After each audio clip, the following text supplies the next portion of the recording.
Hindi cinema जगत में एक से बढ़कर एक अदाकाराओं ने अपने अदाकारी के जलवे बिखेरे और लंबे समय तक सिने प्रेमियों के दिलों में राज किया।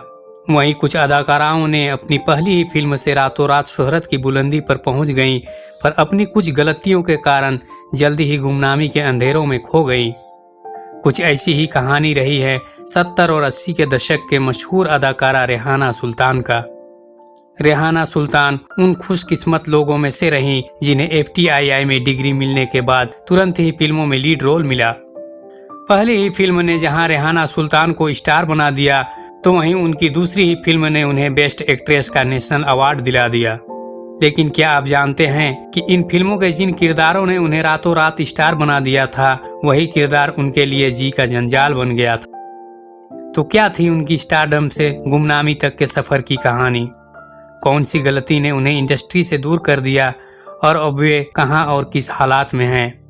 सब कुछ बताएंगे, वीडियो के अंत तक बने रहें। साथ ही अगर अभी तक आपने मेरे चैनल को सब्सक्राइब नहीं किया है तो जल्दी से सब्सक्राइब कर लें, ताकि ऐसी ही रोचक जानकारियां आपको मिलती रहें। रेहाना सुल्तान का जन्म 19 नवंबर 1950 को इलाहाबाद में हुआ था। उनके पिता का नाम सुल्तान दुर्रानी एवं माता का नाम माजदा खानम था। उनके पिता एक इलेक्ट्रिक इंजीनियर थे और वे इलाहाबाद में ही इलेक्ट्रिक सामान बेचने का काम किया करते थे। रेहाना सुल्तान ने हमीदिया इंटर कॉलेज से इंटर तक की पढ़ाई की। वे पढ़ाई में औसत थी, साथ ही कॉलेज के किसी भी प्रोग्राम में या ड्रामे में पार्टिसिपेट करने से भी कतराती थी। इन सब के बावजूद भी उनके मन में फिल्मों में काम करने की इच्छा रहती थी। लेकिन उस समय छोटे शहर की लड़कियों का फिल्मों में काम करने के बारे में सोचना भी बड़ी बात थी। इन सब कारणों से उन्होंने पढ़ाई के दौरान कभी ना तो एक्टिंग सीख पाई और ना ही ड्रामों में हिस्सा ले पाई।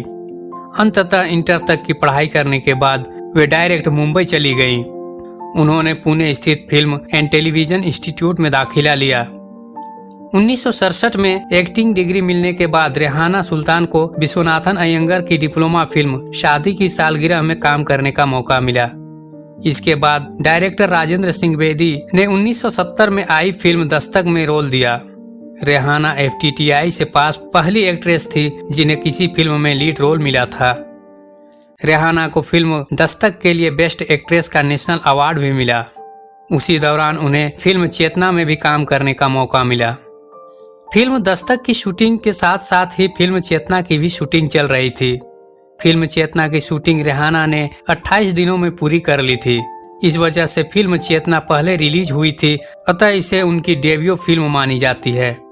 फिल्म चेतना के लिए भी रेहाना को 1972 में Bengal film journalist association award मिला। अपनी शुरुआती दोनों ही फिल्मों की अपार सफलता ने रेहाना को सुपरस्टार अभिनेत्री की श्रेणी में ला खड़ा किया, लेकिन यही फिल्में उन्हें गुमनामी के अंधेरे में धकेलने का काम भी किया। दरअसल रेहाना सुल्तान ने अपनी डेब्यू फिल्म चेतना में कम उम्र में ही एक बेहद बोल्ड किरदार निभाया था। इस किरदार को निभाकर उन्होंने सनसनी फैला दी थी। इस फिल्म के बाद फिल्म दस्तक में भी वे बोल्ड अंदाज में नजर आईं। इस फिल्म के पोस्टर में ही उनके बोल्ड अंदाज ने काफी सुर्खियां बटोरी थी। इसके बाद से ही रेहाना सुल्तान की गिनती बॉलीवुड की बोल्ड अभिनेत्रियों में होने लगी थी, अतः उन्हें सिर्फ बोल्ड किरदारों को करने के ऑफर आने लगे थे। रेहाना इन किरदारों से परेशान हो गई थी। उन्हें लगने लगा था कि वे टाइपकास्ट बनकर रह गई हैं। उन्हें चिढ़ होती थी जब निर्माता उनके पास बारिश का सीन लेकर आते थे। एक जैसे रोल ऑफर होने की वजह से रेहाना सुल्तान ने अधिकतर फिल्मों में काम करने से इनकार करने लगी थी और कुछ गिनी चुनी फिल्में ही साइन करने लगी थी। इन सब कारणों से उनका फिल्मी कैरियर लंबा नहीं चला। रेहाना सुल्तान ने अपने फिल्मी कैरियर में लगभग 40 फिल्मों में काम किया।